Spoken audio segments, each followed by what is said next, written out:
The Philadelphia Eagles, for the second time in franchise history, a Super Bowl champion at the pinnacle of the National Football League.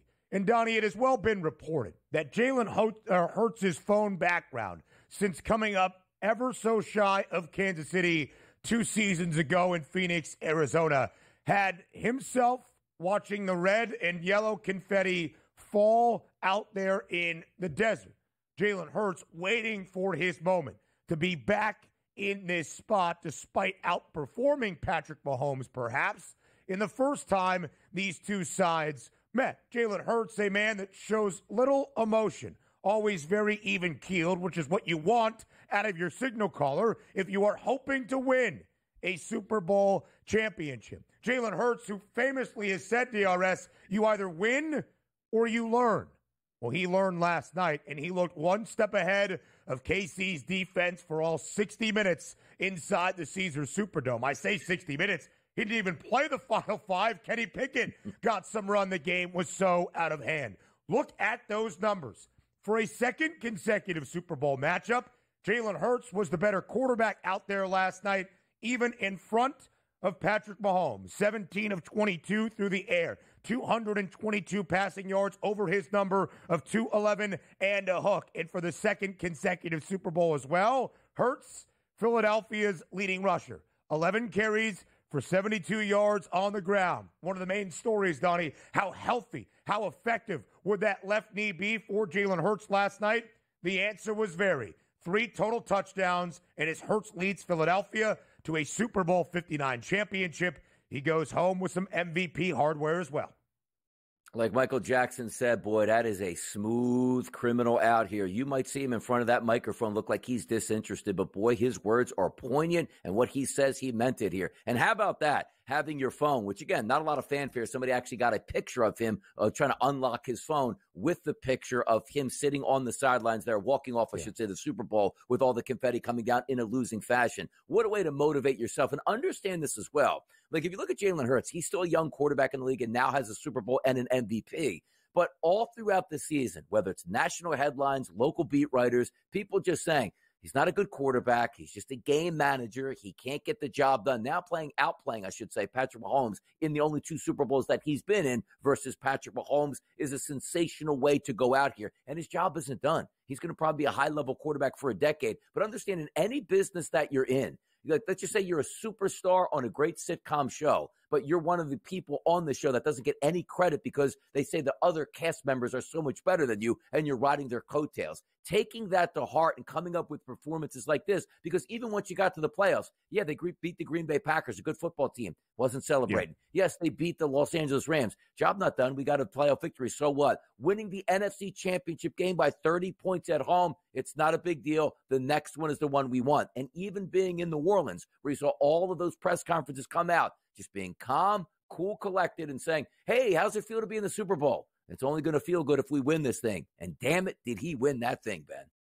Jalen Hurts scoring the opening touchdown of Super Bowl 59, minus 115 to hit Pater, the second best price of any player entering Super Bowl Sunday. Selfishly for me, a 6-1 ticket for Hurts being the first touchdown scorer of Super Bowl 59 on a deep pass down the right sideline to Jahan Dotson that initially was ruled a touchdown, but upon replay review, Dotson just a yard or so shy and cashing once again under a yard and a half for the shortest touchdown scored in a Super Bowl. A profitable night indeed for Jalen Hurts. And Donnie, the story through the opening 3 games of this playoff run for Hurts with a lack of production. Of course, he was ousted from the opening quarter of that Week 16 matchup against the Commanders in concussion protocol. We had not seen him since that juncture. Wasn't asked to do much against the Green Bay Packers, wasn't asked to do much in the snow against the LA Rams, and then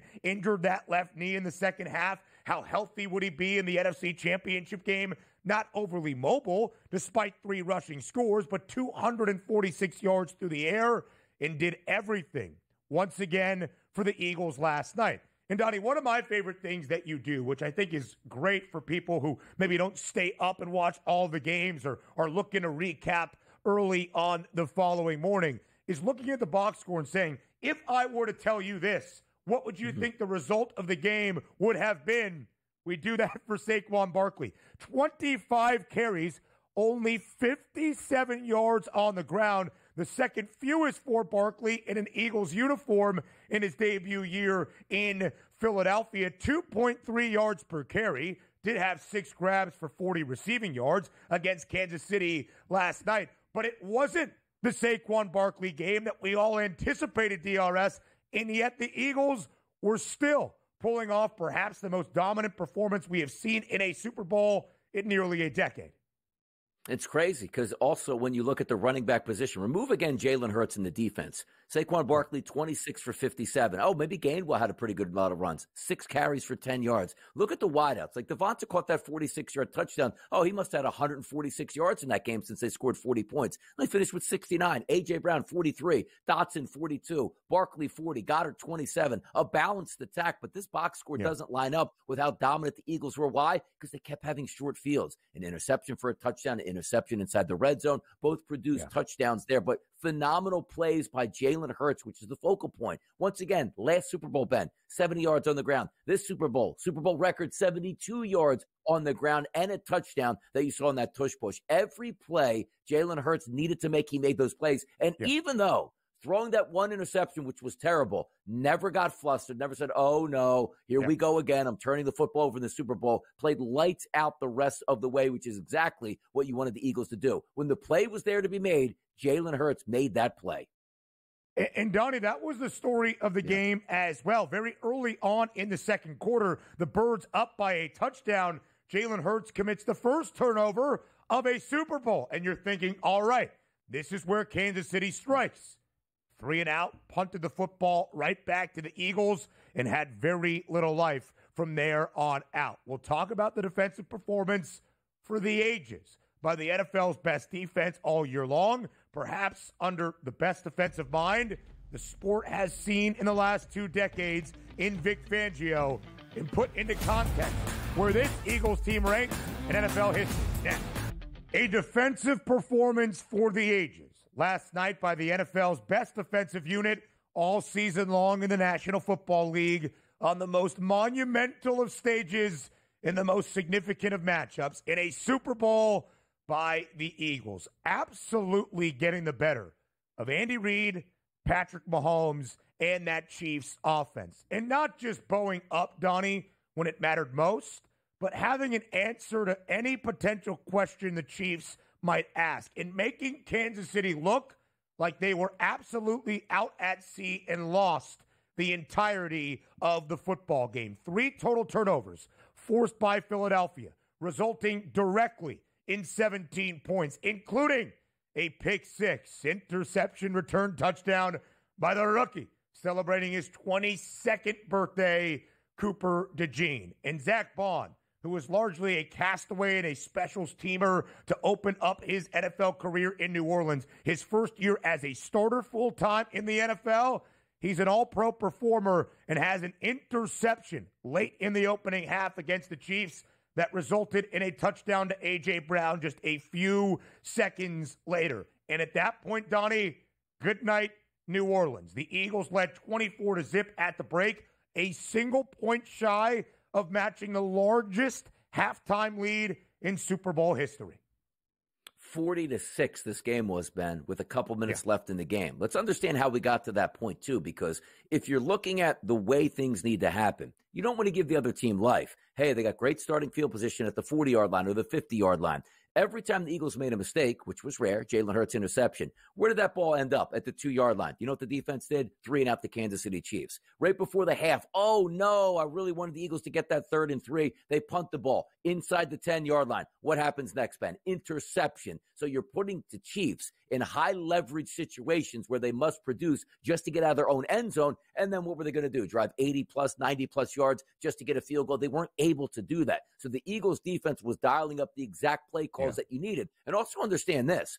We've learned this in the past before. You watch the New York Giants rattle Tom Brady by rushing 4 rushers and saying, we have to drop back everybody and make plays. It's very rare that you see a non-blitzing situation where Patrick Mahomes just doesn't stand comfortably in the pocket and have the perfect play call here against a zone or man defense. That didn't happen. He was rushed the entire performance, something we don't usually see. A rattled Mahomes, which led to turnover after turnover after turnover. It's amazing how much when you snap the football as a quarterback and you're immediately thinking about the pass rush as opposed to saying, let me wait on this route for a couple guys to clear. There were some plays to be made by the Kansas City Chiefs. If you remember, Hopkins on a wide open crossing route earlier in that game when they were only down, let's just say, 2 scores, dropping that football, which forced a punt as opposed to a 30 or 40-yard gain. All the plays were made by the Philadelphia Eagles defense, just not enough plays until late for Kansas City. And it all stems from that front four that I talked about so many times in the Super Bowl 2 years ago. The Eagles had one of the best sack defense in the history of football by organic pass rush by 4. It was an ice skating rink.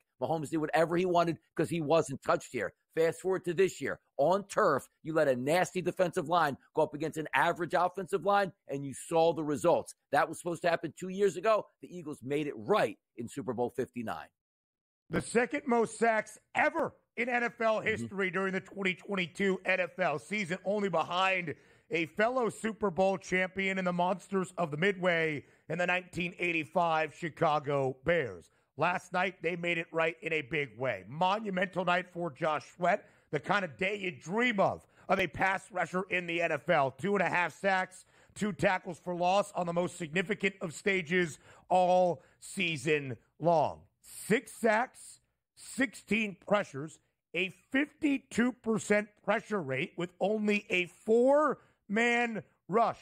That is historic numbers for any NFL game, Donnie, but certainly in a Super Bowl. Patrick Mahomes entering last night had not thrown an interception since Week 11 against the Buffalo Bills. He tosses 2, including a pick 6 and another INT right before the break that resulted in a touchdown. He also had a fumble in the second half. 3 turnovers for Patrick Mahomes in a Super Bowl. We'll talk more about Kansas City and where this leaves this dynastic run as we come back on the other side of the break.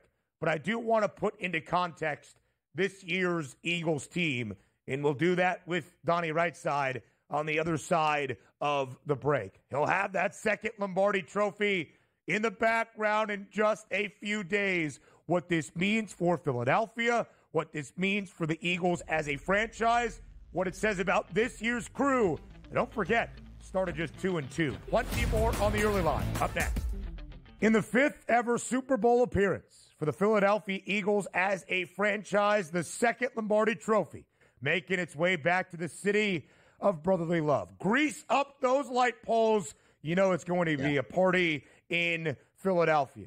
Donnie, when this season is done, you will look at the Eagles' resume and you might ask yourself, where does this team rank among the best we have ever seen do it in the National Football League? 18 wins.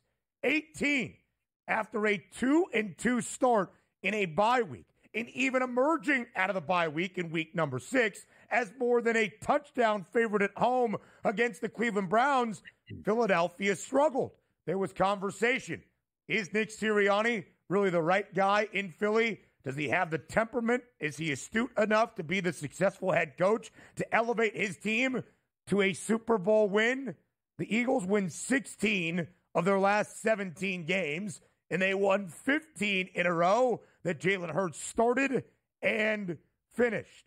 And they cap it off last night, Donnie, in New Orleans with perhaps the most dominant performance in a Super Bowl we have ever seen, at least in the last decade or so. A 13-1 price for the Birds to win a Super Bowl championship before the year got underway. 5th shortest around the National Football League. They cashed that ticket last night. Donnie, you will add that second Lombardi replica to your set in just a few days. You have been a lifelong Eagles fan. How will you remember this 2024 campaign for the Birds?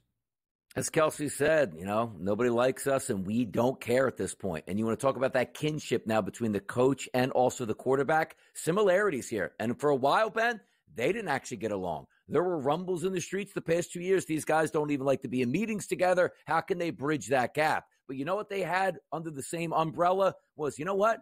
When I listen to sports talk radio, they can't stand me. Talking about Nick Sirianni. They want to be out of here. The national media, after they go into the bye week, after getting clapped by the Tampa Bay Buccaneers. Scott doesn't have it. Should they move on? Bill Belichick's waiting on call number 2 over here so we can get him in next year. This season is a disaster. And the same thing with Jalen Hurts. It was like nobody thought he wasn't going to be a good quarterback, but just not getting any credit and saying like, boy, if this team had any other quarterback, they would be a really good performer that you can trust. So these two players, coaches and player, sort of galvanized each other by saying like, look, we know we're good. Nobody likes us. We don't care. Let's still get the job done at this point. So from looking at the season in totality, it was a crazy roller coaster ride. But understand, Ben, this roller coaster wasn't ups and downs. This was slower start to the season after the bye, an absolute rocket ship to the moon, which saw them lose only one game because their MVP quarterback got knocked out in the first quarter and ended up losing a double-digit lead on the road to Washington, who was an NFC champion finalist in that season. It wasn't as if that this team was like, hey, I hope we can get it together. Maybe we'll be the hot football team once the playoffs start. They were tremendous and still have the doubters. How about game number 1 of the playoffs? Oh, my goodness. The one team you don't want to face, the best 7 seed in the history of the sport, the Packers, wiped them out. The Rams come to town, the hottest team in football. Oh, my goodness. Nobody wants to see them. Handled their business. Wow, Washington, maybe the best quarterback in football, even better than Patrick Mahomes, is Jaden Daniels. Wiped the floor at them. Oh, no, here come the Chiefs where nobody can win. They're headed for a three-peat, and they're going to make history. Wipe the floor with them, too. So from a fan perspective, for me, I caught myself riding that wave saying, this is unbelievable. Enjoy every minute you have. And the difference is as well, Ben, where you put this in perspective from 2017. We'll never get that feeling again. That was right down to the wire. It was Tom Brady. The Eagles have never won a world championship. It was unbelievable to see. And I tell everybody, maybe the best night of my life. But yesterday, watching that game with no stress in the second half, understanding that nobody can tell the Eagles, like, hey, everybody eventually gets one. That was a fluke. They got 2 Lombardis now and used to getting back to the Super Bowl. And I was telling my daughter last night, you don't understand this. When 1980s and 1990s, Ben, the Super Bowl wasn't for Eagles fans. It was to have fun with your friends and, you know, hey, the game's going to be a blowout. And look at that, another Cowboys victory, another, Giants victory at this point, another Washington victory at this point. So now you take a look at the Philadelphia Eagles going like, we are used to this now. One of those gold standards that Jeffrey Lurie said 20 years ago where we never won a Super Bowl and people laughed. The Philadelphia Eagles today, the gold standard of the NFL. There is no doubt about it. And, Donnie, the gold standard of the NFC was zero doubt or inclination by any means. Philadelphia has played in 3 Super Bowls in the last 8 years. They have won 2 Lombardi trophies in that span. Sure, the 49ers have made the NFC Championship game 4 of the last 6 seasons. Sure, the Detroit Lions are on the come-up, continuing to attempt to make history. But when you look at the pecking order in the NFC, it is Philadelphia and then everybody else. And I do just want to take a moment because, Donnie, I picked the Eagles to win a Super Bowl this year. And one of the main reasons wasn't Saquon Barkley or a great draft by Howie Roseman. Once again, it was the elevation in coordinators. Kellen Moore offensively, but mainly Vic Fangio on the defensive side. A guy that entered the NFL in 1986. Where? In New Orleans, as the linebackers coach for nearly a decade of the Dome Patrol of the Saints in 1986. Nearly 4 decades later, will wear his first Super Bowl ring. If Vic Fangio were to ever emote any kind of sentiment, Donnie, it would probably be that of gratitude to be a Super Bowl champion and finally get to the mountaintop last night. What a performance by Philadelphia. A defensive display of the ages in a Super Bowl in NFL history. And when you look around that Eagles locker room, of course, it always starts with the quarterback position. That is Jalen Hurts, who did not enter Super Bowl 59 as the favorite even on his own team to win the MVP award, but for the second time in 3 years was the best individual player on a football field in the biggest football game of a season. If we were ever going to hear anything out of Jalen Hurts, this would be the time. Was able to execute. And I think the main thing I'll point to is you being able to find ways to win in multiple ways. You know, we've been able to be dominant on the ground. We've been able to be efficient in the pass game and do what needs to be done. when it needs to be done. And I think over the course of our year, you guys have heard me say it, just because we don't doesn't mean we can't. And when you hear a statement like that, I think it always comes down to, well, what is your mission? Why are you doing this? I'm doing it to win. I do it to win. This team approaches it just to do the same thing, and that's what it's about. I'm not going to look back at anything and remember anything that someone said about me or an opinion that was had. I'm going to think about the championships that we won. Donnie, we asked the question in the build-up to Super Bowl Sunday, could the Eagles win if Saquon Barkley was stifled? The answer, a resounding yes, because of the performance of Jalen Hurts. Nearly 300 total yards of offense from the quarterback alone. 3 total touchdowns, and for a second consecutive Super Bowl for Philadelphia was the Eagles' leading rusher with 72 yards on the ground. Again, outdueling Patrick Mahomes, and finally, we'll go with a Lombardi trophy back to Philly. It's tremendous, too. And also, Ben, I love nostalgia, like just the nostalgia of the Superdome. The first Super Bowl played there was with the Philadelphia Eagles and the Raiders at the time, Oakland Raiders at the time. Yeah. They settled up there and they lost that game. But can you imagine all the great moments in that building that he's included with? Because we talk about the Rose Bowl, which may be the best venue in football in the history of the sport. But when you're talking about just big game cities, it's New Orleans. Like Michael Jordan made a big shot there. Keith Smart made a big shot there. William Refrigerator Perry scored a touchdown there. So many big boxing matches. Super Bowls went down. Brady got his first there. The Vinatieri kick. Like so many big things that now Jalen Hurts can say, I won a Super Bowl. I'm an MVP. And I did it in one of the biggest dome places you can do it with the history of the sport. You need to rewrite, because you know what? There's going to be more highlights in New Orleans, but he's part of that. And just to see him on that podium, still not seeming like he's excited, saying, I'm still taking this all in. Maybe today he's a little bit more excited because you know what? Damn it, I did that. Puffing a victory cigar, I think appreciating the moment, even if he's not sharing that in full earnest. We'll hear from Nick Sirianni up next. A second Super Bowl appearance in 3 years, but after a disastrous skid to end out 2023, dropping 5 of their final 6, including on the road in the postseason in the opening round against the Buccaneers, and starting this 2024 campaign just 2-2, Nick Sirianni was hearing it from everybody in Philadelphia. Media, maybe even players, and certainly fans, even in his own home stadium. But Nick Sirianni now gets the final word as a Super Bowl champion.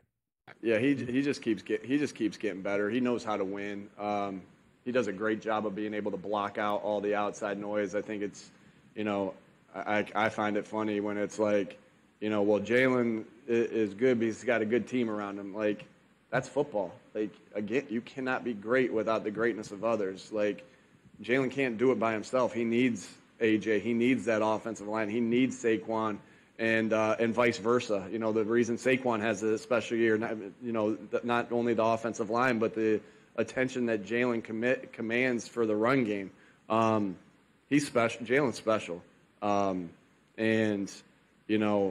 The criticism, it just blows my mind, because I think he's so special and won so many games and works his butt off and just continues to get better, can block out everything and just focus on the task at hand of getting better, putting yourself positioned to win each week. And he does a great job of that. And he had an unbelievable game today when we needed him to, because when you sell out to stop, we knew how good of a coach and how good of a defense that we were playing today. But when you sell out to stop one thing, another thing opens. And Jalen was able to take advantage of that today. And man, him and this team are world champs forever.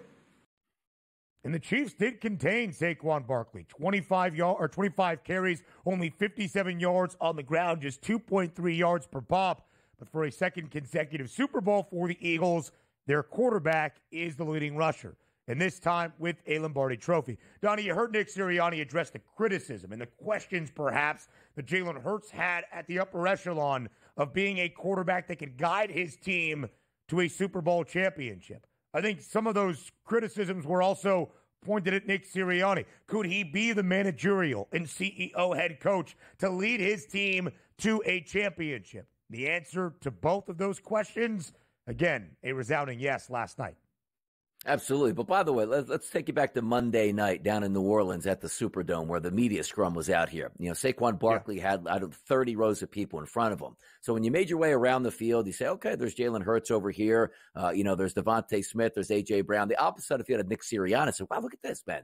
You got maybe 10 reporters in front of him asking questions. You could probably get right in there and say, you know what? Hey, Nick, how do you feel about the Super Bowl? The problem is he answers questions for like a 30-minute soliloquy of how he started high school and his grade school and his high school here, which made me laugh because, I think I can get, but same thing you just heard there. There's a lot of talking but not saying a lot, which is the only criticism I have of Sirianni at this point because he does sort of meander on. But it's just a little anecdote from Monday, like, hey, ask him a quick question. There is no such thing as a quick question with Sirianni. But what he was saying was correct. And that's why I talked about that kinship between him and Jalen Hurts. The outside noise, which is an avalanche towards both of them. And can you imagine, even with this season, Sirianni loses. Like, that's 2 losses in a row to the Kansas City Chiefs winning 3 in a row, back to back to back, Patrick Mahomes and Andy Reid. It's no slight, but my goodness, that, the focus of the press on Hurts and Sirianni would have been incredible. So it's nice to see them feeling vindicated after this game. Like, can I breathe a little bit now? I think I'm a pretty good damn coach. And over the first 5 years of my career, there's been not a better start in NFL history. And I have a Super Bowl, which I just beat Andy Reid in. The same with Jalen Hurts. So I agree, Ben, with a lot of what he was saying last night. Sort of the I told you so, and I can't believe you're doubting this guy. And yes, he is special. And maybe now you'll see that Jalen Hurts is special. There is always that relationship, right, between the 2 most important positions within your NFL organization, head coach and quarterback. And when both are doubted at the top level of the sport, to win a Super Bowl, to have that as a part of your resume and legacy forever, that's kind of the final statement you ever need to make. Something that Patrick Mahomes understands very well. But, Donnie, in the joy of victory, there is the other side, the agony of defeat. The three-peat hope for KC comes up short. The hope for history was not able to be attained last night in New Orleans. And for Patrick Mahomes, it was a pedestrian, dare I say, poor performance that we have not often seen in these kind of games, in these kind of spots. 21 of 32 for 257 yards, 3 touchdowns, 2 of those thrown in the final 3 minutes of regulation when the game was truly out of hand. Really, all 3 touchdowns thrown in the final 16 minutes of regulation when the game was already out of hand. And 3 turnovers, 2 interceptions, and a fumble on a strip sack as well that resulted in 17 points. Donnie, we have often said, and deservedly so, in this historic dynastic run for Kansas City, if Patrick Mahomes is there, they are always going to have the pedigree. They are always going to have the benefit of the doubt. Last night, it was quite the opposite. What did you make of Mahomes' performance against the Eagles?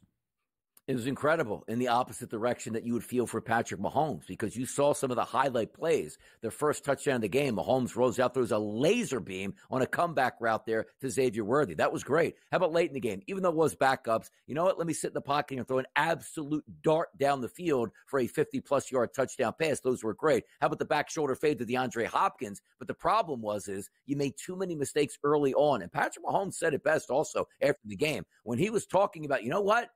I didn't play my best. I can't turn the football over. And some turnovers are worse than others, Ben. A pick six is the worst thing you can have. But you know what the second worst thing is?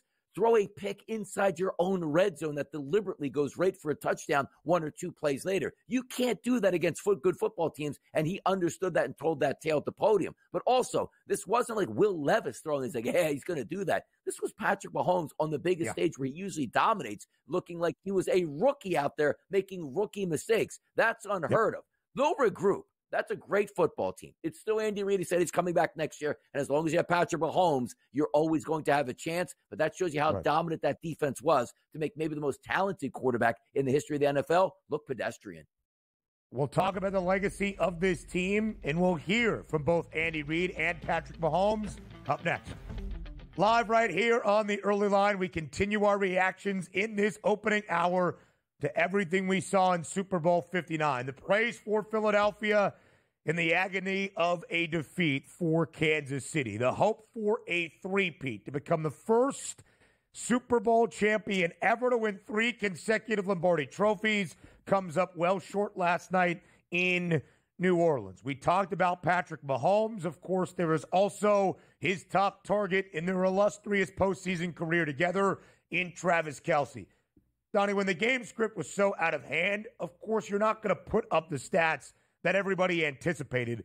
But Travis Kelce did not last night. Only 4 grabs for 39 yards, well under his final receiving yards prop of 59 and a hook. He had gone over that number in the last 3 Super Bowls. Kansas City had played with at least 83 yards in all 3. Did not hit pay dirt, and of course did not get down on a knee as the confetti was falling inside the Superdome. We'll give you our reactions to what we think this means for the dynasty run in Kansas City. But before we do that, let's hear from the big man himself, Big Red, Andy Reid, on what this loss means for the Chiefs at this moment.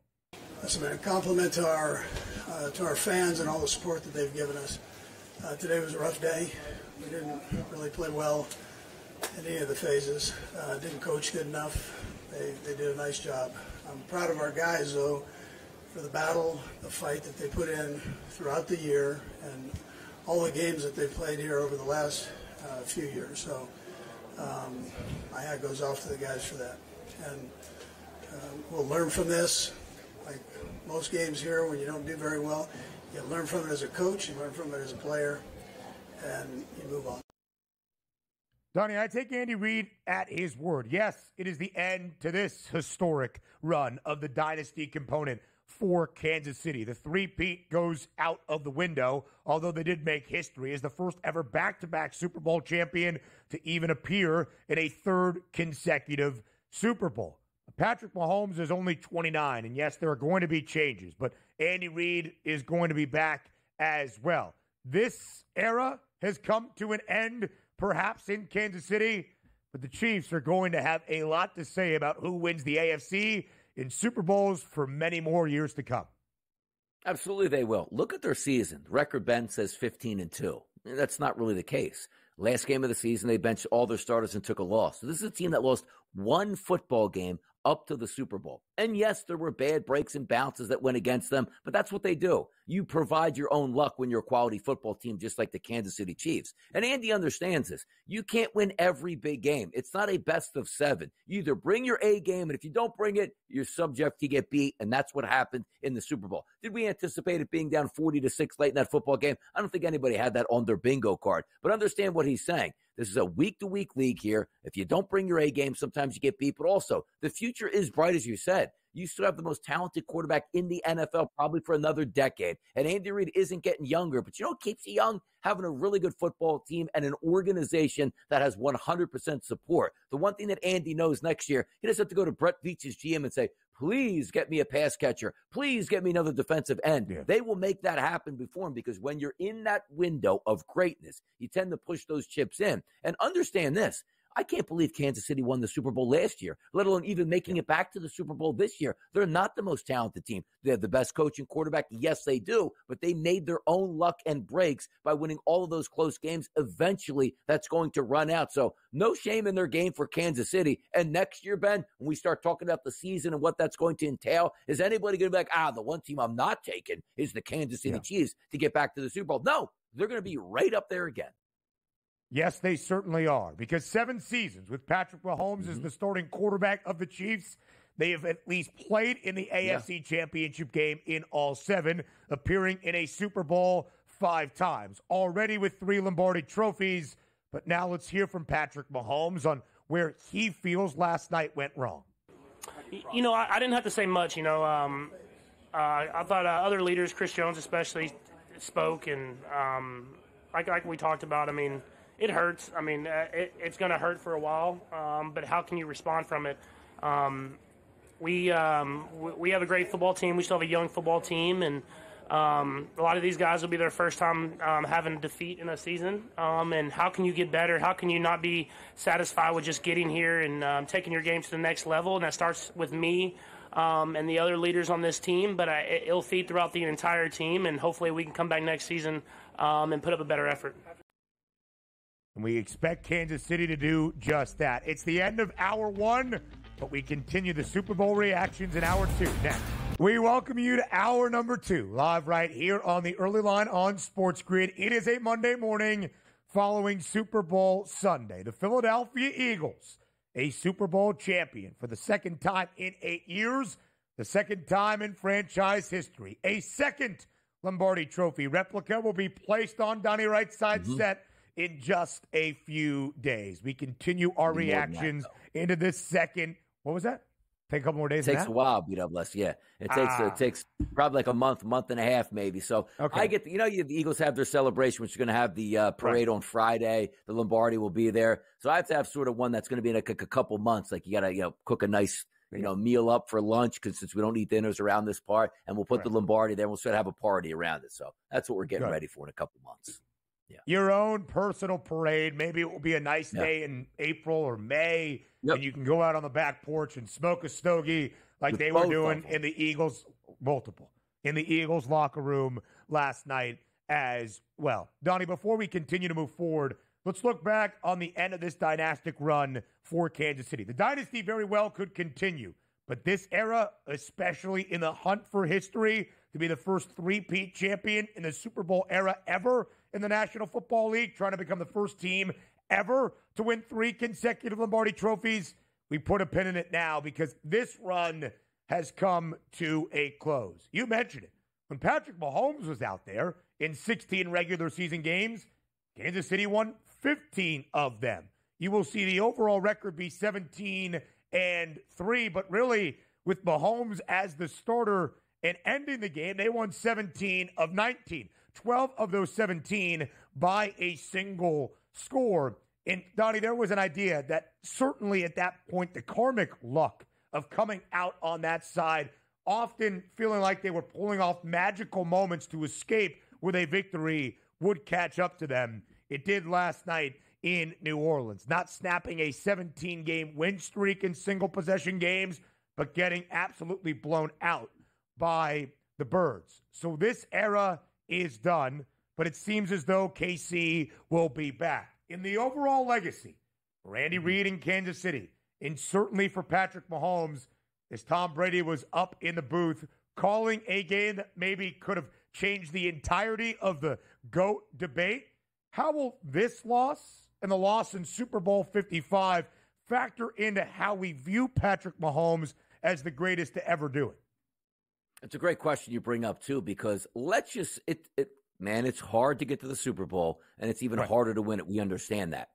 If we equate it to the NBA terms here, LeBron has had a lot of success here. But let's just say you see Patrick Mahomes as the greatest of all time, and he gets back to another Super Bowl, Ben, and they lose it. And they go, oh, well, maybe he doesn't have it, even though he's won multiple Super Bowls. It's unfair, but it is fair in the realm of when you're talking about the greatest of all time. That matters. What's Tom Brady have? 7 rings out of 10 Super Bowls? Was he 7-3, I believe, overall? Lost 2 to the Giants, 1 to the Philadelphia Eagles. So when you line that up, you say, okay, that's the measuring stick. He's got to get to 7, but he can't get to 7 while getting to 14 Super Bowls and go 7-7 because you're graded on once you get to that big game, what's the performance there? Joe Montana doesn't have the most rings in NFL history, but we still talk about him. He went to 4, he won all 4. That's the way you get it done and put yourself out there. What have you done for me lately? Yes, but what have you done for me in that big game? In the overall scope of things now, nothing changes for me for Patrick Mahomes because I think he's going to go down as either the best quarterback of all time or at least the second best, just based on how young he is and what we think is going to happen over the next couple years. Would it be shocked? Hey, even if he picks up 1 Super Bowl win over the next 5 years, that's still an outrageously crazy good career for Patrick Mahomes. But for me, it doesn't change a lot. It just says, you know what? It might slow the train down, Ben, just a little bit because if he got 3 in a row, and tacked on 4, and he would have won the MVP. It's like, wait a second. Is this guy going to win 6 Super Bowls, 6 MVPs, and have a three-peat here? Then you're already saying, I don't care how many rings Brady has or how many Super Bowls he got to, this guy's the best to ever do it. If Patrick Mahomes would have won last night, he would have had a distinction that Tom Brady could not match. That would be the first quarterback and first team ever to win 3 consecutive Super Bowl championships. They come up short of that. Tom Brady won 3 Lombardi trophies in his first 4 years in the National Football League. Technically first 5, but first 4 full years as a starter. It then took the Pats 9 years to win another, which is what they did in a matchup a couple of years later. So, again, Tom Brady with the longevity has 7 Super Bowl championships, 7 Super Bowl rings. But I believe the age was 37, and then Tom won 4 after that age because he played 22 seasons in the National Football League and was fully healthy for 2 decades of that. So that will be the next test for Patrick Mahomes. But at 29 years old, we know the longevity and at least many more chances of contending for that Lombardi Trophy are going to be there in Kansas City. But this dynastic run, this hunt for history in 3 consecutive Super Bowls now comes to a close. Let's talk about the actual wagers that you could have had to make some money in the final football game of the season. Jalen Hurts to hit Pater, a -120 number at close. Second best price, only behind Saquon Barkley, who did not score. He was the first touchdown scorer of the game. A.J. Brown scored for Philadelphia. He has scored in each of his 2 Super Bowl appearances with the Birds. Devontae Smith scoring the first ever touchdown, receiving or rushing, by an Alabama player in Super Bowl history, at least drafted out of Alabama in the National Football League. And how about on his 22nd birthday, Cooper DeJean capping off an incredible rookie season, his first career INT in his time in the National Football League, taking it back to the house, put Philadelphia up 17-zip early in that opening half. Sure, the Chiefs scored a couple of touchdowns in the final 15 and a half minutes of regulation, but again, the story really on the Eagles' side.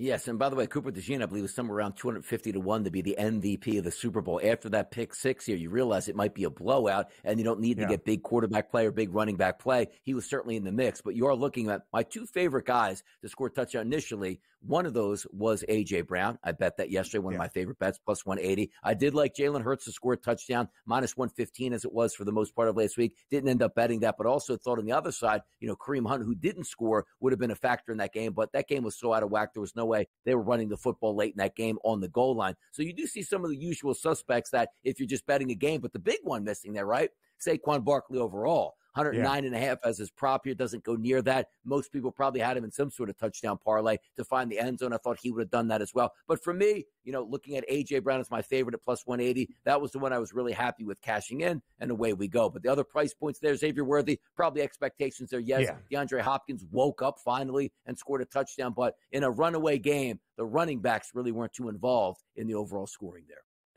That's very true. Xavier Worthy, perhaps the only bright spot, silver lining for KC last night, mostly in garbage time, but still 8 grabs on 8 targets for 157 yards and 2 touchdowns. I believe it is now for the 7th time in the last 11 Super Bowls we have a player, at least one player in a Super Bowl, to score multiple times. The rookie wide receiver in the speedster out of Texas, putting that on full display last night. Donnie, perhaps because of the game script, but also because of Philadelphia's front, the Chiefs had just 11 carries as a team for 49 yards in total. Mahomes, 4 runs for 25 yards, the fewest yards he has had on the ground ever in his Super Bowl career.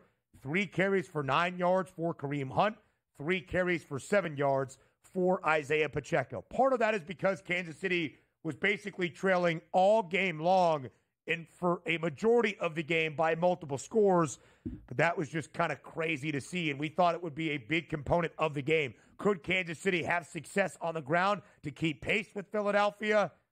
That was not the case last night. A couple final thoughts on the Super Bowl, but the NFL offseason is here, and it is not slow to start. Next, some final Super Bowl prop bets that you can only bet for the biggest football game of a season on Super Bowl Sunday. Donnie, a profitable day for me in terms of a lot of these bets. Shortest touchdown for the 7th time in the last 11 Super Bowls, under 1.5 yards, maybe even 8th time in the last 11, courtesy of Jahan Dotson being down at the 1, and of course a tush push for Philadelphia. Longest touchdown over 34.5. That happened multiple times on some deep throws to Devontae Smith and Xavier Worthy. Longest field goal over Jake Elliott What a night it was. Ball off his foot last night. Sounded like an absolute cannon who had struggled from deep this year. 1 of 8 entering. Did hit a 50-yarder and a couple of 48-yarders, over 47.5, over 26.5, by the way, for the shortest field goal, a bet I cashed.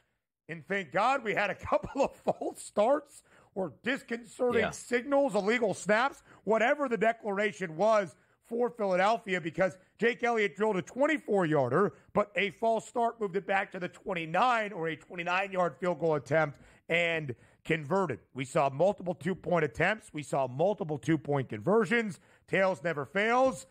In yellow-green, that winning Gatorade color for Philadelphia, matching their primary color as well. DRS, not sure if you guys talked about those props during your week in the Big Easy, but it was astounding to see the colors shift in terms of the Gatorade odds on the FanDuel Sportsbook. Overnight, purple was the favorite. The Chiefs were the favorite. They had been using purple as their Gatorade color the last 2 Lombardi Trophy wins, and then quickly flipped to yellow-green, maybe an indication the Eagles would be on the right side as the shortest price. Yeah, it's pretty funny. We talked about that prop, specifically with the Gatorade, and Joe Lisi's cap was he thinks it's going to be clear because Andy Reid said that he wants to look good on the podium once they win the 3rd Super Bowl. So that was his handicap on the clear, which obviously didn't come in because the Eagles won and ended up being lime green. But also, how about the longest kick there? And also, Jake Elliott. Is he one of the best postseason kickers in history? Only has 1 total miss in his career in the postseason, which was against Washington from 54 yards. But in the Super Bowl, has made clutch kick after clutch kick. Understand this, too. That first kick of 48 yards after the false start, that was a 7-0 game. You missed that, you give the Kansas City Chiefs the ball roughly at midfield. Maybe that could have been a momentum builder here. So he was clutch that entire way through. But everything, like the under 1.5 makes too much sense with the Eagles because all they do is pulverize you from the 1-yard line on a simple quarterback sneak. That came in easy. So, and yes, tails for me. I always vote tails in the Super Bowl, and it came up tails again. No handicap on that at that point, but it does make sense. Popular prop is, you're right, the longest field goal. What a better way to win that? Or how about if you're on the under on that, going, hey, field goal's good, move it back 5 more yards, smack field goal, win it by a half of a yard. That's tremendous, those wins, when you know somebody's on the other side going like, this is ridiculously, what a bad beat. And it wasn't even like a false start where like the tackle and like the long snapper got called for the false start, which is something you never see. Couple of changing prices early. Jahan Dotson down. If you had his number to score or maybe even the first touchdown, boy, you hate that immediate replay assist. But for me, Jalen Hurts at plus 600 to be the first touchdown scorer in Super Bowl 59 because of that exact idea that the Eagles would get down to the 2 or 1 yard line and use the brotherly shove. Oh, man, did I absolutely love it. Jake Elliott. His points prop for the game, 6.5. He finished with 16. He had missed 3 extra points already in the playoff run for Philadelphia. Perfect last night. Perfect in his field goal tries as well. 4 for 4. Was 1 of 8 from 50-plus this year. Hit a 50-yarder last night. Harrison Butker did not attempt a single kick, extra point or otherwise. He had the higher points prop from a kicker perspective at 7.5. entering. Maybe if you were up in the Great White North with our friends up in Canada on FanDuel, you had you had plenty more options in terms of the halftime show, special appearances for song for Kendrick Lamar. Donnie Rightside, did you like the halftime show last night inside the Superdome? That was brutal. And like I sent a tweet out last night. Imagine if you are a football fan, but you don't have a kinship here to the Chiefs and or the Eagles. And let's just say you did have a kinship to the Kansas City Chiefs. That wasn't a great game. So if I'm the casual fan, I look at them like commercials, absolutely nothing stood out. Halftime show, brutal. Game itself, brutal. I want to see what the ratings for this Super Bowl actually are when it's all said to be. High in the Philadelphia area, absolutely. But people are heading for the exits at halftime. And for me, and I'm actually happy here because I get stressed out during Eagles games, as you know, Ben. I really enjoyed the Rihanna performance a couple years ago with the Eagles with a 10-point lead. Then the Eagles collapsed in the second half. But this one, I had no interest in Kendrick Lamar.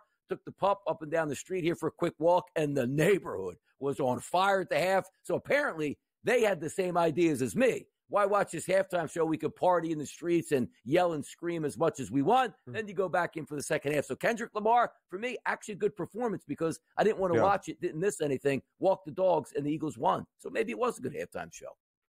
I thought it was fantastic. The inclusion of Samuel L. Jackson, a great performer. Serena Williams out there doing the crip walk. Listen, the Chiefs lost bad. Patrick Mahomes had a tough night for his career legacy. Nobody down worse than Drake right now in the generational run that Not Like Us and Kendrick has had in the last 4, 5, 6 months on full center stage in New Orleans at a Super Bowl. Just to note, last year's Super Bowl was a record between the Chiefs and the Niners in terms of TV viewership. 123.4 million viewers. They expect this year's numbers to eclipse that. We'll see if, frankly, a bad football game is going to stand in the way of that record viewership that was anticipated, because it was a bad football game.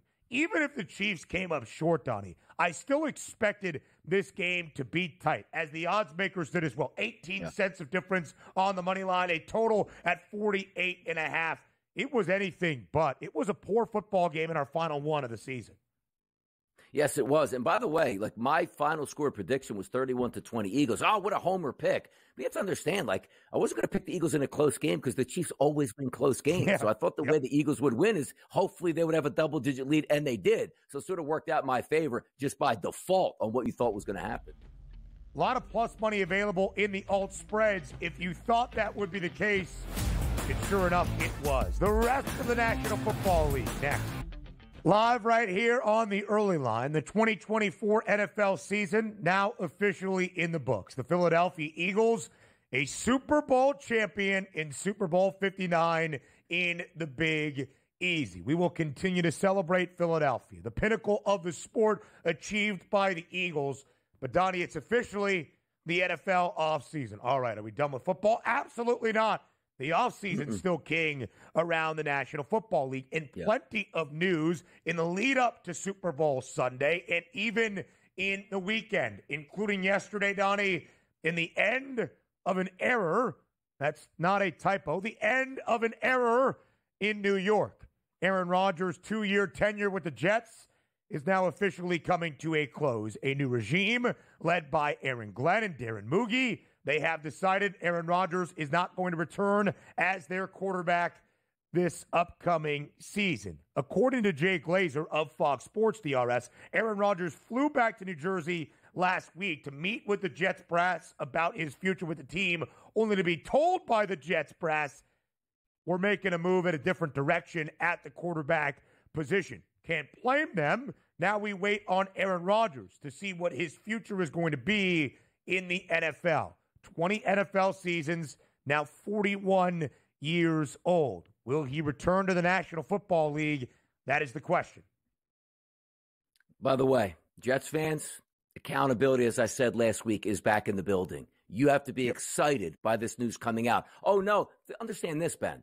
The Jets don't even know who their quarterback is going to be next year, but they know it can't be Aaron Rodgers. And I said when the new GM comes in and the coach comes in, Woody Johnson said, like, oh, absolutely, if they want him back, he'll be back. The fact that they were able to get in the room together and say, we can't, I know you paid this guy a lot of money. We're going to eat a lot of dead cap space, but let me build this foundation here. We can't go another year and have Aaron Rodgers sidetrack so many things in the locker room or try to talk to Woody Johnson over the general manager or head coach's head here. This shows me that Aaron Glenn understands what it takes to build a football team from the ground up, and he's going to do that. Yes, it's going to hurt the team because you're going to eat $50 to $60 million in dead cap space. But the sign of a new coach coming in going like, I don't care who my quarterback is. The record, who cares what it will be? Let me build this thing into a winning organization. Jets fans, as I said, congratulations. You're on the path to success now, and it starts immediately. DRS, more than likely, you saw it there, a June 1st designation, meaning if you are cut after June 1st, the dead cap hit and what it costs your team annually is going to be less. You are still on the hook for what the remainder of the contract is owed out. Around $49 million estimated for Aaron Rodgers, but only $14 million of a dead cap hit for 2025 if Aaron Rodgers is released after June 1st, which would be the plan. Now, Aaron Rodgers for himself Does he want to come back to the football? Does he want to come back to the National Football League? Return somewhere else or retire, DRS? What do you think will be the selection? It's got to be a good spot because this isn't going to be one of those where, hey, let me go to a bad football team just looking for a name here to try to sell some tickets. Is it one of those intriguing spots where he might be able to land in San Francisco if the Brock Purdy negotiations don't go well? Is it going to be the Minnesota Vikings who say, you know what, J.J. McCarthy still with the knee injury, still a young kid here. Maybe he can learn behind Aaron Rodgers. But let's be honest here. It wasn't as if Aaron Rodgers is leaving the Jets in a power position. That was a disastrous 2 years that showed him getting older and not able to hold up behind an average offensive line. So is he just able to go to the 49ers and get it all back together? I don't think so. This is a tough look for Aaron Rodgers. To me, players want to go out on their own terms. If he retires, he's not going out on his own terms by being let go by the New York Jets. Could he follow the Brett Favre arc? Leave Green Bay after more than a decade and a half, go to New York, and make his way to Minnesota? Might J.J. McCarthy need a shepherd to guide him? That we shall see. But, Donnie, to your point, it was never successful during his Jets tenure. 4 offensive snaps into his first year in 2023, a ruptured left Achilles. And in this year as a full starter, never had success. The New York Jets only winning 5 games. He was not the MVP winner back-to-back that we saw in 2020 and 2021. He looked like a 40-plus-year-old quarterback. We'll see what his prospects are around the NFL if he decides to even return. I think, as Jay Glazer mentioned in his report, or his scoopage, if you will, that Aaron Rodgers flying to New York to meet with the Jets could be an indication he still wants to lace him up and play. We shall see. More news around the NFL, including in San Francisco with Deebo Samuel. We'll talk about that up next here on the Early Line. So, it is now the National Football League offseason, which means the drama is at an all-time high. When you surround Super Bowl weekend in New Orleans, you are always going to have some storylines. Aaron Rodgers, his time in New York is now through. Might that be the same story in San Francisco for Deebo Samuel, who signed a large extension just a few off seasons ago? But in his exit interviews with his head coach, Kyle Shanahan, and the San Francisco Brass, Deebo Samuel basically asked for a way out and has been given permission by the 49ers organization, DRS, to seek a potential trade this offseason. What do you make of this news for the 49ers entering what feels like a precarious offseason ahead? It is a precarious offseason, but the one thing we know, this isn't the Deebo Samuels that we saw just 2 short years ago as one of the more dominant NFL wide receivers. It looks like he's cooked at this point and has hit the wall and has gained 20 pounds, isn't as explosive, it doesn't catch the football like he used to. So it seems like it's a marriage that's on its way out at this point, and probably best for each one of these guys, including the team and himself, to get a fresh start elsewhere. Maybe he can rejuvenate his career, put some work in the offseason, get back to the quickness, because for a while, Deebo Samuel, for me, was the toughest tackle in the NFL in the open space. Didn't matter if he was running a 4.2 40. Nobody could tackle the guy. And we haven't seen that in quite some time yet. So now a new organization might benefit him, but also understand this. As much as I joke about the salary cap in the NFL, and you can make things work, this is one of those where they go, boy, do we want to pay him around $20 million? We want to cut bait, then we can sign Brock Purdy. We can get another wide receiver in here. You get the point that we're going down here. But I do think this is ended for a divorce, no question. Yeah, I think so as well. It will be interesting to see what the Niners can get back in return for Deebo Samuel, who, again, in the 2022 offseason, so now 2 years ago, signed a 3-year, $71 million extension through the end of this season, due nearly $17.5 million in the 2025 NFL campaign. It was a disastrous season for San Francisco, who entered 2024 as the Super Bowl favorites, despite coming up short in the most recent Super Bowl in Sin City against the Kansas City Chiefs. And a lot of that was because of gruesome injuries on both sides of the football all year long for the 49ers, unable to remain healthy, losing Brendan Ayuk early. Christian McCaffrey was rarely healthy. George Kittle dealing with his own injury issues throughout the season. But you know who really didn't?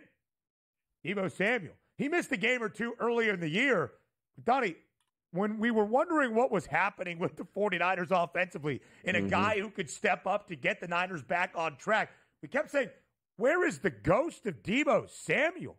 You look at the numbers, not a terrible year, 93 total touches for a guy that is both great as a receiver and, of course, you get the football in his hands on the ground.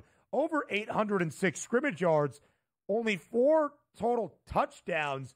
I'm not sure what the return is for Deebo Samuel at this stage of his career. Back in 2022, 2023, you would think a first-rounder, if not a couple of early-round draft picks, get like a day 3 guy back to San Fran, you might have yourself a deal. No, you're right about that. Look at the 49ers season. Like, they draft a rookie in the draft in his first round as a wide receiver. He ends up getting shot and misses a lot of the season. Brandon Ayuk blows his knee out as a wide receiver. Christian McCaffrey barely plays this year, it felt like. And Deebo Samuel has 4 total touchdowns here. Like, he should have been eating all over the place saying, I can't even handle the workload that this team has given me at this point. So to see him with 93 touches and 4 total touchdowns and supposed to be the focal point of that offense with all that injuries, that's how disappointing a season it was for Deebo Samuel. And I don't know if you just get it back. Like, how many times we say, like, hey, look, guy looks like he's cooked, and what a year he has the next year. No, it usually stays on that same trajectory downward as opposed to going up. Donnie, did you see him walking around Radio Row inside the convention center in the Big Easy late last week? Clean and green. He was looking clean and green. Yes, he was. First off, wearing the A.J. Brown jersey is ridiculous for a guy in Deebo Samuel that almost single-handedly, after the 2022 NFC Championship game, said that if Brock Purdy was healthy, we beat you guys in your own home stadium. Yeah, right, brother. Trying to make that a rivalry. To wear the Eagles Kelly Green jersey was crazy, but just to wear something over what looked like he'd been enjoying some beignets and some gumbo down there in the Bayou DRS. Yeah. Oh, boy. Shrimp po' boys all over the place. By the way, we did have some nice fare and a couple of interviews down there, Ben, where we got to have some cuisine on air live. So, yeah, he might have been doing that same thing just times 10 for what we were doing. I mean, listen, it looked like he enjoyed himself in the Big Easy. It is one of the great party cities in this country. A lot of people, I'm sure, having a ton of fun. The RS, 7 head coaching vacancies in the National Football League at a stage of this offseason. 6 have been filled, as you would expect. It's mid-February. After a Super Bowl, only 1 remains outstanding. That's officially as of right now because it has been expected for the last 2-3 weeks, and we expect it to become official at some point here in the next few hours, few days this week. Eagles offensive coordinator Kellen Moore is expected to become the New Orleans Saints head coach, barring any unexpected developments. This a report officially on Saturday night from Adam Schefter. But, Donnie, it's really what we have known for the last 2.5 weeks or so. Kellen Moore will get his first head coaching job, will remain in New Orleans, trying to resurrect this Saints offense into 2025 and beyond.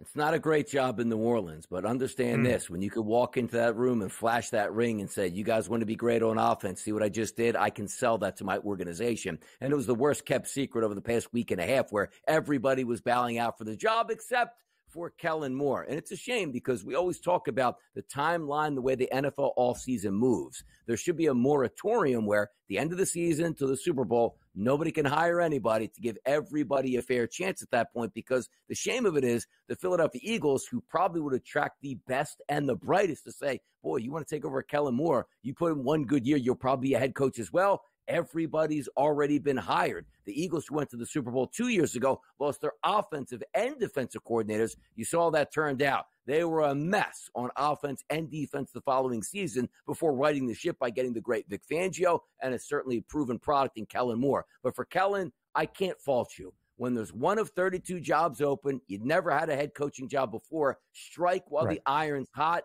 He did that. Bobby Slowick wasn't able to do that. Ben Johnson was able to do that. But hopefully he gets a pretty clean track there down in New Orleans. But being a conquering hero now, winning in New Orleans the Super Bowl, then becoming the Saints head coach, they're probably pretty happy down there, Ben. Listen, again, it is not a great situation. Mickey Loomis has been the general manager for a very long time. A lot of people around the Saints organization, not in it, but around it, think that needs to change to try to guide a new direction in the Big Easy. Kellen Moore is 36 years old, turns 37 this summer. First-time head coach and a genius offensive mind in his young career as a coach around the NFL. But Donnie, for Philadelphia, now the second time playing in a Super Bowl in the last 3 years, this time winning a Super Bowl and having to replace coordinators after 2022. Both Shane Steichen and Jonathan Gannon depart for head coaching jobs. Now Kellen Moore becomes the head coach in New Orleans. They will have to fill the OC spot in Philly. But you would expect Vic Fangio, who is maybe the mastermind of all of this team's success in the history we saw out of the Eagles, would remain there as the defensive coordinator. Yes, and the good part about that is, which is what the Kansas City Chiefs been able to get away with, having one of the best defensive coordinators in football never get looked at for a head coaching job because maybe they think he's a little bit too old. Vic Fangio actually is old, just like Jim Johnson was old in Philadelphia, but never getting that look. The Eagles are going to be a big winner because Vic Fangio is probably not going to get a head coaching job, and he's probably just fine with that. So at least you have stability on the defensive side now where you don't lose both your offensive and defensive coordinators. Nearly 70 years old, Vic Fangio, but still one of the brightest defensive minds, as was put on full display last night inside the Superdome. That should be some great congruency for Philadelphia entering 2025. So what about 2025? The Super Bowl 60 odds next.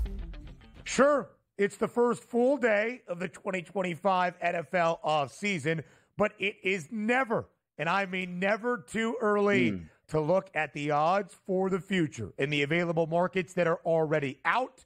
Let's talk Super Bowl 60 by the Bay in Santa Clara, California at Levi's Stadium, the home of the 49ers. Here are the Super Bowl 60 odds entering 2025. If you said my home stadium, that's incorrect. My home state, hometown. That would be hometown. That's even closer. Honestly, even like closer.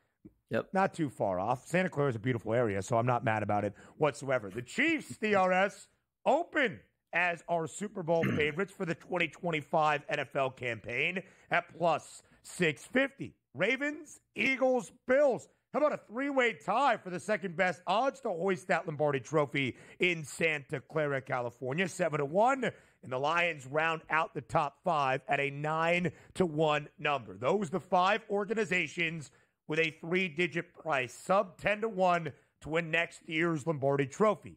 Do you have any issue with any of it? The Chiefs opening ahead of everybody else as a favorite, the grouping where the Eagles find themselves alongside those other teams from the AFC, the Lions being under a 10-1 price. Any issue, DRS, or does it feel fitting?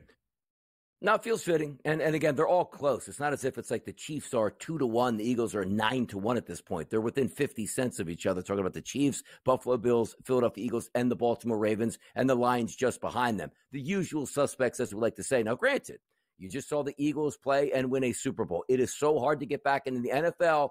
They sort of turn the tide against you. A first-place schedule. You get the last draft pick in each round at this point. So it is set up for parity in the NFL, but it's still going to be Andy Reid. It's still going to be Patrick Mahomes. The Buffalo Bills are a quality team. The Eagles just won the Super Bowl. They have a young defense coming back. They won't be able to keep everybody. We'll see what happens there, but Howie Roseman usually is a genius. He'll probably be able to sign everybody and even add another fantastic player to the team. The Ravens always with the pedigree. The Lions super talented. And then some of the performers that underperformed in the Niners. The Commanders are young and healthy. Yeah. They expect to be back. The Bengals, if they can keep at least one of those wide receivers happy, you get the point here. I have no issues with the Kansas City Chiefs once again being there because why?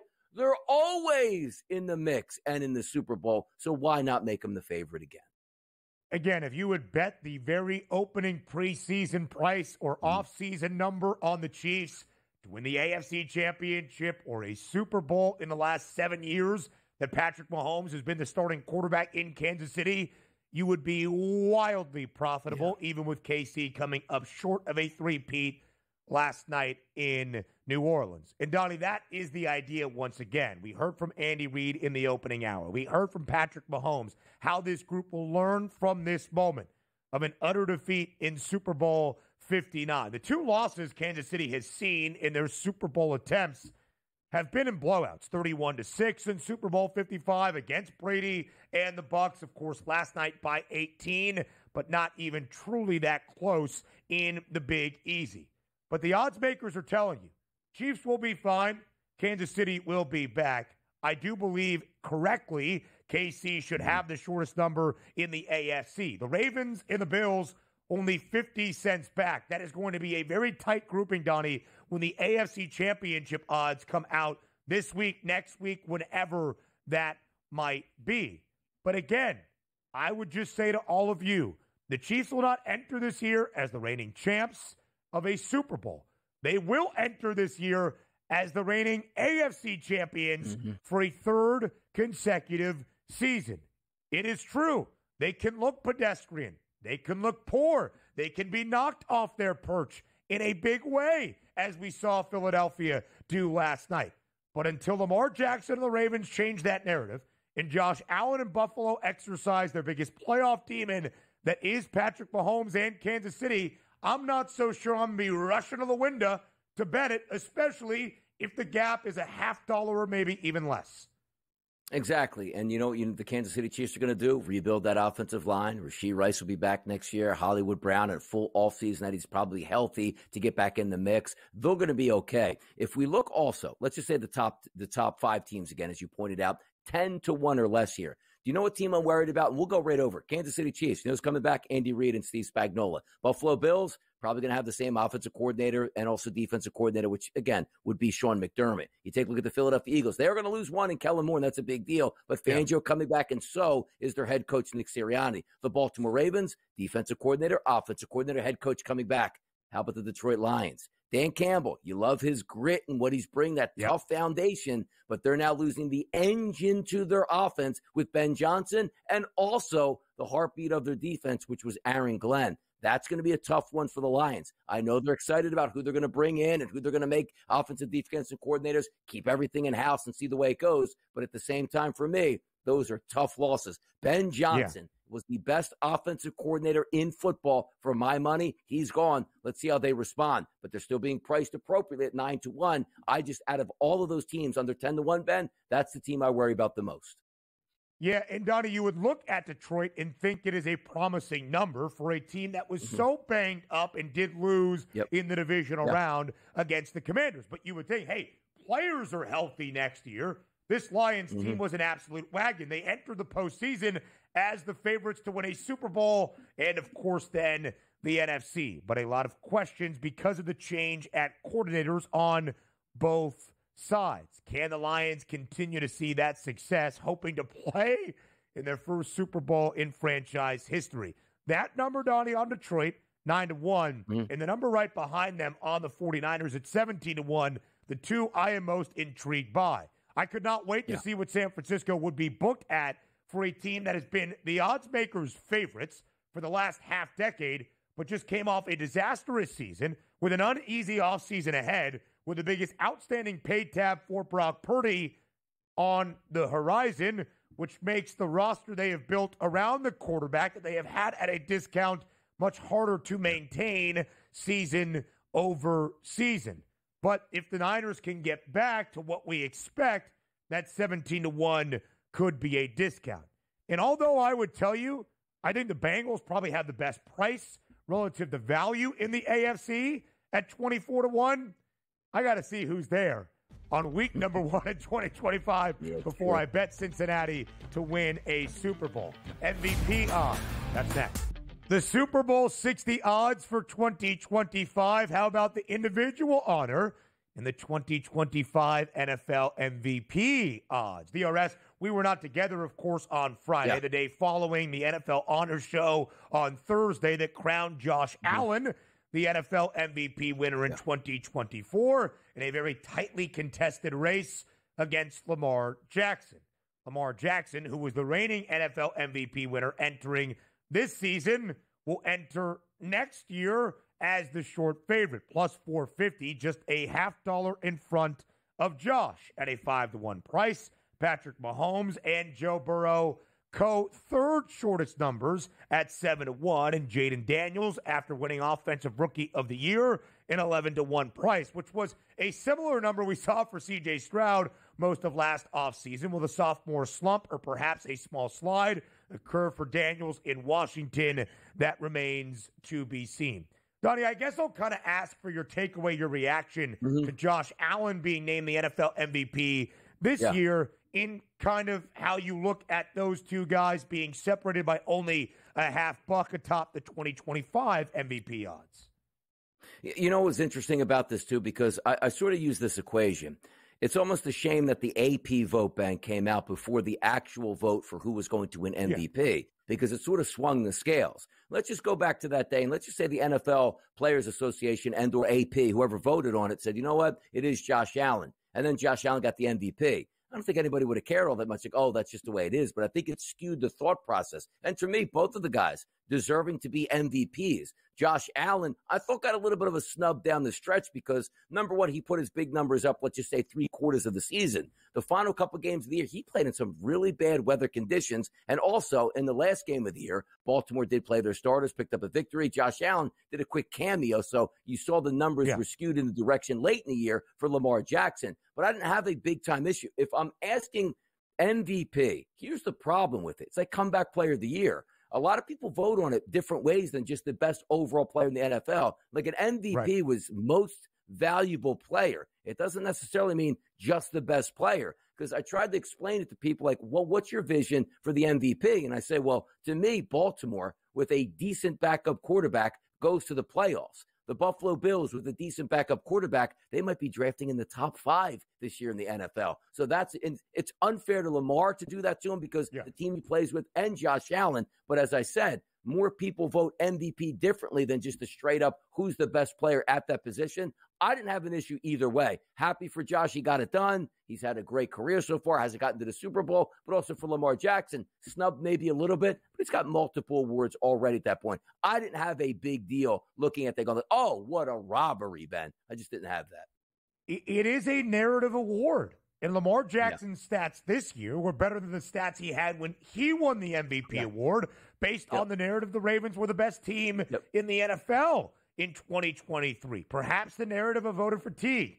His third MVP award in his 6 years as the full-time starter in Baltimore. Come on, we can't do that, right? But because of the historic nature of this decision, Lamar Jackson is the first guy in NFL history to ever have more passing yards, more passing touchdowns, fewer interceptions, higher completion percentage, more rushing yards, so on and so forth than the actual MVP winner, despite the fact that Josh Allen made history as well. The Bills had a better overall record. They won the AFC East for a 5th consecutive year when not really expected to do so entering the season because of everything Buffalo had lost. I'm not so sure, Donnie, based on these offseason odds, I would bet either guy.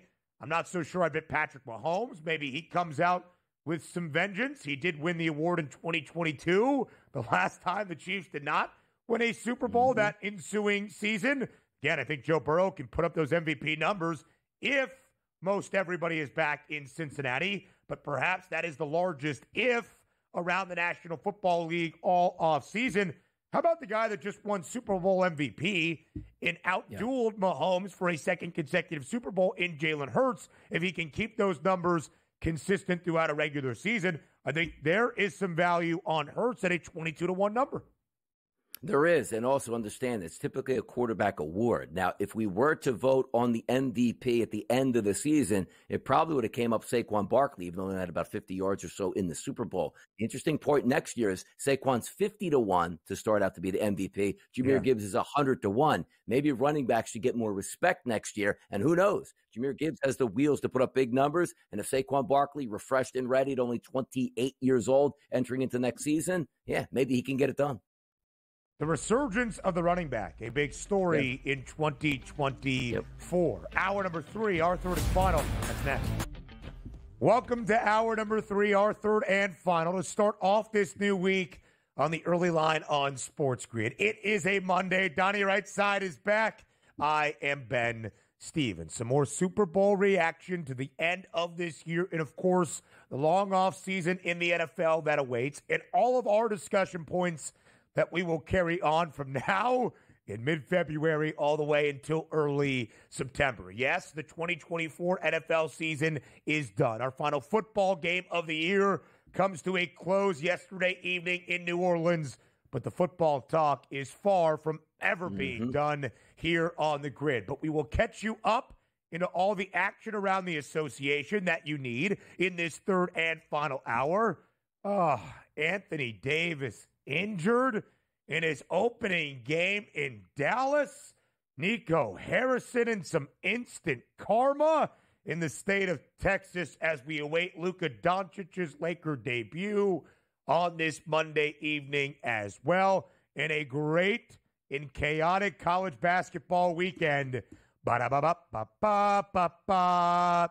The NCAA Tournament DRS next up.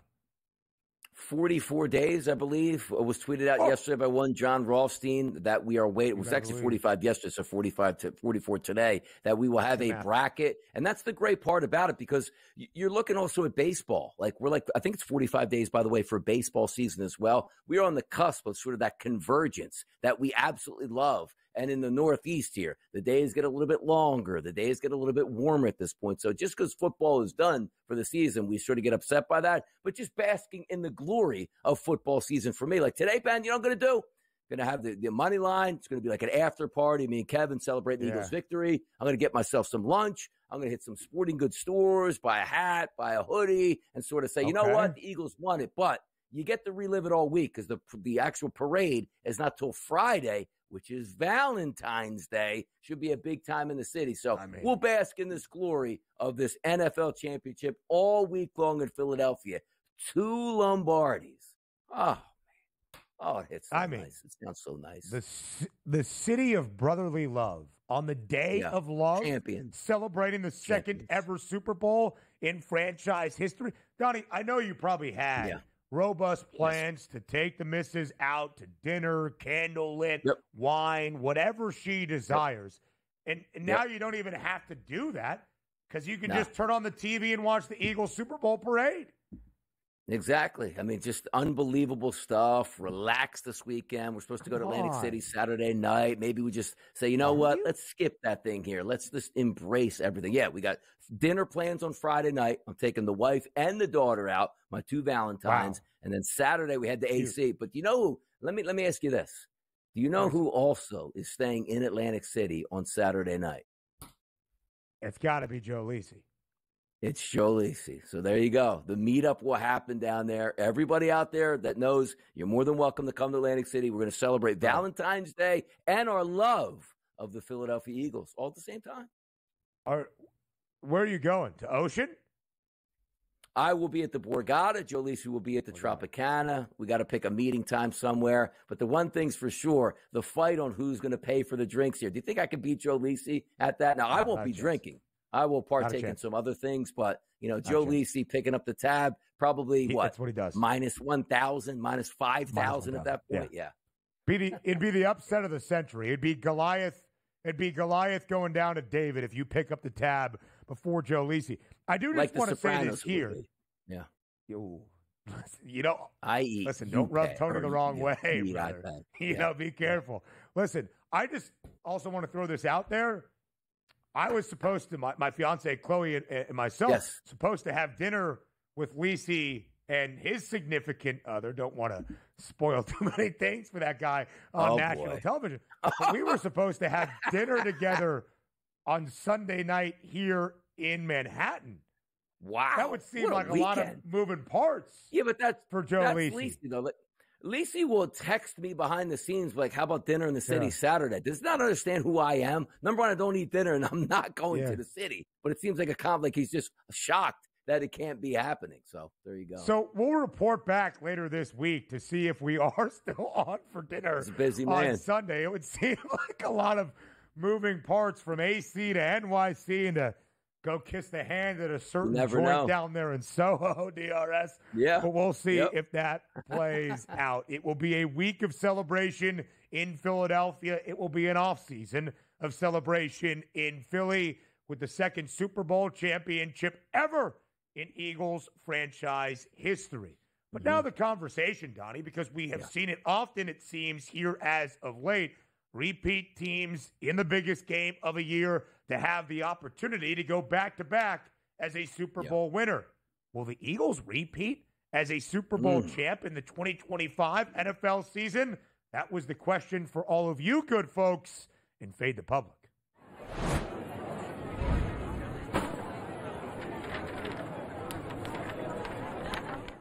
At SportsGrid on Twitter, will the Eagles repeat as Super Bowl champions next season? Simple question, simple answers, leading to a bigger conversation. Yes or no? In more than 82% of the public DRS saying no, the Eagles will not repeat as a Lombardi Trophy winner for 2 consecutive NFL seasons. Donnie, did you fade the public with all of your birds backing, but being a very unbiased man in sports media? I am unbiased, but today I'm extremely biased with the Eagles winning a championship. You could have put that poll up there that said, will the Eagles repeat the next 15 years in a row? And I would have voted yes, absolutely. That is what's going to happen. But understand this. It doesn't matter how good your football team is. The NFL stacks the deck against you the following season on purpose. That's what makes the NFL great. Do they love dynasties like the Chiefs? Sure they do. But they live on every team has an equal chance to win. And if you're not as good, we're going to try to bump you up here by giving you a better schedule here. The Eagles' schedule is incredibly tough next year. And if you don't have home field advantage, that's certainly going to change things up. We have to go on the road to win playoff games as opposed to be home. And understand this year too. The Eagles were not the number 1 seed, but there was an upset of the number 1 seed, the Detroit Lions, which gave the Philadelphia Eagles home field advantage throughout the playoffs, and they used it to their advantage by winning a world championship. So it's not hatred where only 18%, let's just say, have voted yes. It's damn near impossible to go back-to-back. There's only been 9 back-to-back Super Bowl champions in this era. First ever Super Bowl, of course, the 1966 NFL campaign. 1967 is when it was played. 59 years of the Super Bowl era in the NFL and only 9 back-to-back winners, including the Kansas City Chiefs, of course, most recently. It is difficult. The odds would say the Eagles had a great opportunity. One of those 3 teams in a 3-way tie for the second best price at 7-1, only a $0.50 behind KC. In the Eagles, Donnie, better than $2 in front of everybody else, or $2 in front of everybody else in the NFC. Who's their biggest challenger? The Lions, a lot of change.